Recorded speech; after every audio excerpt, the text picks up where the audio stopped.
Hey everybody, welcome to the channel. Glad to have you here. Today we have a vampire on greenskin matchup. And I think a very good build from both, or at least very good build from the vampires. I actually brought my chaos build, my greenskin chaos build, and so we will be taking them on. And my anti-chaos build is 3 black orcs and 2 biggins as kind of like the front line. With Grimgor here, who is also immune to his psychology, just like the Black Orcs, but the Biggins are not. So I have 1 Orc Shaman over here to kind of keep them in the fight, and then I also have 1 Goblin Big Boss over here, just to, in case they swarm Grimgor, I'm still in the fight, even if he goes down because of their Encourage auras. In the back, I have a fodder unit of Goblins. I have the Ragnarok Queen, as always. She is a little debuffed now, so you have to really keep her alive till late in the game, because her spiders have a massively increased cooldown. So you really have to be on point and watching that cooldown and getting it off early if you want to be able to get all 5 of your spiders out. But otherwise, I still think she's a good choice. She was just a little bit overpowered previously, and now I think she's in a nice spot. I also have 2 of these Orc Boarboy Biggins.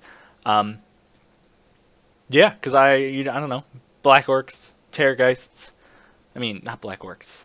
Terrorgeists and Blood Knights are 2 of the very powerful ways that the vampires have of dealing with large units, so I figured these guys would be a pretty good bring.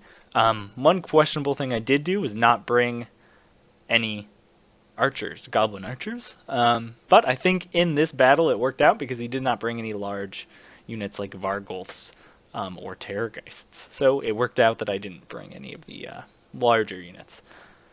You can see largely fodder main line. He's got 3 zombies supported by 4 skeleton spears. He's got in the back 2 Graveguard as kind of like a core, supported by a Banshee.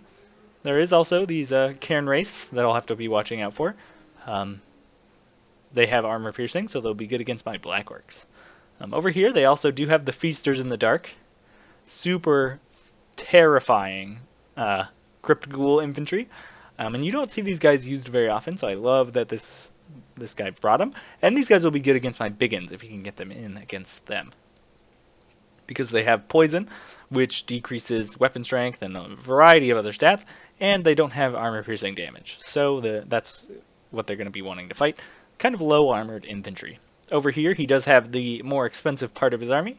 He's got Blood Knights, very lore friendly army, as he has the Red Duke leading the charge with the Blood Knights. So, oh man, I forgot the best part of this army. He's got the Black Coach. This is just an amazing bring. I haven't actually run into one of these yet on a quick battle. So when I saw this guy's army, I was like, oh god, I cannot lose to the vampires. While they have the Black Coach, because it is just one of the most awful units ever for its price. But this game is very, very close, and we don't know who's gonna win. And so, but it would be, when I was going into this, I was very nervous that I was gonna have to show you guys a video of me losing. And, when I saw this, I thought, this Black Coach is coming on the video. Win or lose, gotta show you guys this. Love this model. The horses are terrifying. And so we'll see what happens. And I see those mass amounts of Blood Knights here. And so I'm going to be doing some repositioning. I'm going to be moving my Biggins over here to the flank. Both of these guys. I'm also going to be moving the Goblins into support. And I'm going to be swapping places of my heroes. So I don't know if this was too obvious of a little ploy. But I just want my Foot of Gork closer to the Cav engagement, because my Biggins, I have spent far less money on my Cav forces than he has. He has 2 Blood Knights and the Red Duke, so that's like 6,000 gold right there in a blob. And I only have about 1,800 plus 300 here, so definitely far greater spend, and I'm not going to win that unless I have something else on my side. and in this case, it's going to be a Foot of Gork. So I'm going to be trying to get that off as the cav gets engaged. I'm also going to be trying to bring my spider to bear over there. But I'm also worried because there's a lot of armor-piercing anti-large damage in the form of the Blood Knights. You can see the Black Coach here pushing over to this side, and I really don't have any way to answer this thing. Because I have to spend all my resources worrying about these Blood Knights. I really don't have anything on this flank, so this Black Coach is going to be swinging around here to the side and getting some nice rear charges here, because I really don't, you can see me moving the spider over there, I really don't have anything to contest it. And I'm just going to be blobbing in on the main line as soon as possible. You can see good job here raising some zombies to try and blob in here, prevent my goblins from getting in. And we'll watch the main lines engage. The big guns are just going to tear these zombies apart, but they're going to perform a nice job as meat shield. Over here I do spawn some spiders, and I'm going to use them to kind of block the charge of one of these Blood Knights. And we can watch as this happens. These spiders are just going to get destroyed by these guys. Oh man, and even the big one's taking a ton of damage here. But, of course, here comes the Foot. We're going to see what we can do. Boom! Just sending a ton of Blood Knights to hell again, because they're already dead. And so you're going to see these Blood Knights took a ton of damage, but so did my Boar Biggin. He cast Curse of Years there, and it's just going to... Even though I supported it with the Foot of Gork, they're still going to be taking tons of damage in that fight, because we are entirely outclassed in the cavalry engagement.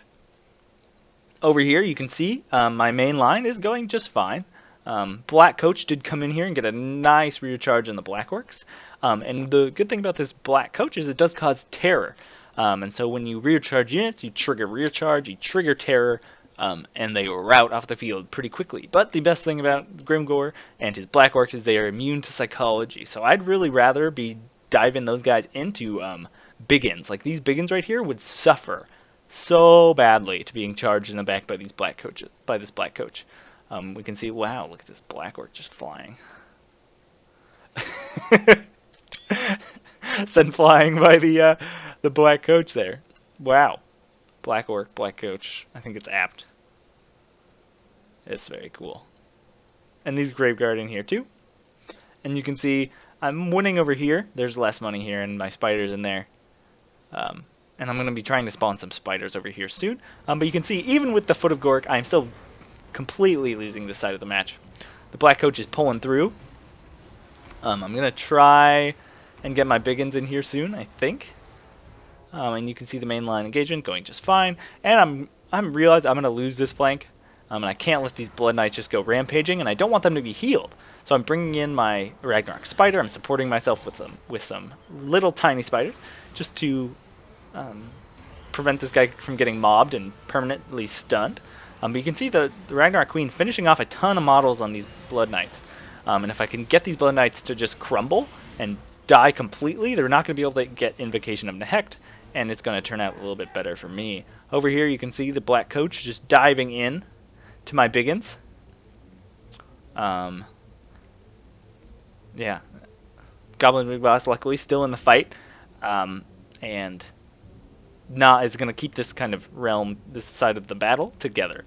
Yeah, you can see attacked in flank, damage sustained, losing currently. And over here, even more so if we can get it. Where is it? Come on. Yeah. So frightened by enemy unit, attacked in rear. There's a minus 24 to the leadership just from the Black Coach. So that is the best way to use it if you can. So there you can see I got rid of one unit of Blood Knights, but he's just continuously raising zombies, clogging down these Boar Boy Biggins, and slowly slaughtering my goblins. But I really just can't leave here until these Blood Knights are dead, because he seems to be out of mana. He's not using Invocation of Nehecht. Also, great summon of zombies here, just like clogging up my Black Orcs. But you can see over here, this side is starting to rout. Great charge here from the Black Coach, but it is charging into Biggins. And with the support of the general nearby, it looks like they're not going to completely rout. They are kind of winning this main engagement here in the middle. And so I'm going to be getting some nice damage on this guy, though it does say winning slightly. You can see Grimgor here just slaughtering some Graveguard. But on this flank, things are going much less well. You can see the Cairn Wraiths are terrorizing this Goblin Big Boss. And I really only have my Black Orcs over here. I have my Black Orcs here with an Orc Shaman supporting them, and they're just stuck in this fight. And you can see these Blood Knights crumbling, critical binding, but there's just one left. And I'm going to pull out of this fight. I don't really want to do this. I don't want to be here. This spider needs to go help Grimgor because he is going to be getting just swamped here by a lot of these troops. And he's going to break off of this engagement here and come in to help support the Red Duke with Elsif. But this is where I'm going to get another great Foot of Gork.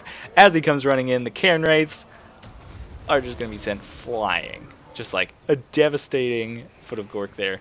Going to be doing a ton of damage to those Cairn Wraiths that were otherwise pretty healthy units. But you can see here my Black Orcs do rout after that. And so now it's just Grimgor. And I've lost the middle, and my flanks here need to come in to support him because he's going to get torn apart. I do summon some spiders here just to lock down the Black Coach, stop it from continuously charging Grimgor, because he will just be thrown around, and you have to be very careful about that. But you can see Grimgor in here fighting this Banshee. His high armor is not going to matter too much when there is the magic damage on the field. And the Red Duke is an amazing duelist, and so you have to be very careful leaving your lords in there by themselves. But luckily my Ragnar Queen did get in here, and I did pop Wah. So this Black Orc, the Boar Boy Biggins, and the Spider all got Wah. And I was waiting for that to happen. And you can see here I'm just like slowly getting rid of all his support units. But the Red Duke, the Banshee, and the Black Coach are still alive. And you can see the balance bar slowly shifting in my favor. Just because of the Black Orcs on the field, really. They're one of the few advantages I have. You can see the Ragnar Queen just getting destroyed here by the Red Duke and the Banshee, while Grimgor is finishing up some of these Graveguard. But I do finally put the Black Coach down. The Vampire within is slaughtered. And I'm going to barely pull this one out here. Just with some Black Orcs and a Goblin Big Boss left. Grimgor's almost dead, exhausted. That was my last spider spawn. And these guys are just going to crumble. I'm not actually going to be able to kill these guys. I love this. This is great. And I really like the Vampire matchup. And I think that definitely would have swung the other way if I had brought those Goblin Archers. With the Black Coach in the back, there was no way I would have been able to protect them, and there was really no good target for them in that Vampire army. So I was very, very glad I did not bring those guys, and that probably shifted it in my favor. So, oh my god. 200 kills. We'll take a picture of that. 200 kills on a Goblin unit. That is just... oh, that is the most amazing Goblin unit that has ever existed. And it lasted until the end of the battle. That is just amazing. 100% zombies. But still, they totally did their job. I'm surprised they did that well. That is just amazing. You can see my Biggins here not doing very well. There wasn't really much for them to attack, and they were getting recharged by the Black Coach. But you can see these Black Orcs just slaughtered. Almost 300 kills on this one. 160, 130. This Boar Boy Biggin just got slaughtered. It was the one that baited the Foot of Gork. This one doing better. Most of those kills probably on zombies that it was bogged down on. And the Ragnar Queen doing pretty good, 108 kills. Some of those finishing off Blood Knights. And dealing with just the Graveguard in the middle, also doing pretty well. You can see Grimgor 84, the Orc Shaman 75. Definitely that second Foot of Gork is what did that. Didn't actually drop that many models with the initial Foot of Gork on the Blood Knights, but did a ton of HP damage and sent them crumbling, which was the key. Get them crumbling so that you can start getting them off the field. The Goblin Big Boss here doing okay with 30 kills. But you can see Black Coach here getting 2 XP chevrons, so definitely pulling its weight. 85 kills. Definitely a Pyrrhic victory. And with this thing on the field, I think that's basically a win for Crazy 8. Bringing this thing was super awesome, and so I thought I had to show you guys the video. And you can see the Blood Knights here not doing too well. Definitely not the best to clump them together. I think if I had only been able to get a foot of Gork on one of those, it definitely would have changed the pace of the battle. He would have been able to rear charge with the second unit of Blood Knights and with the Black Coach and route kind of my main line. Yeah. Anyways, thanks for watching, everybody, and I hope you guys tune in next time. That's that.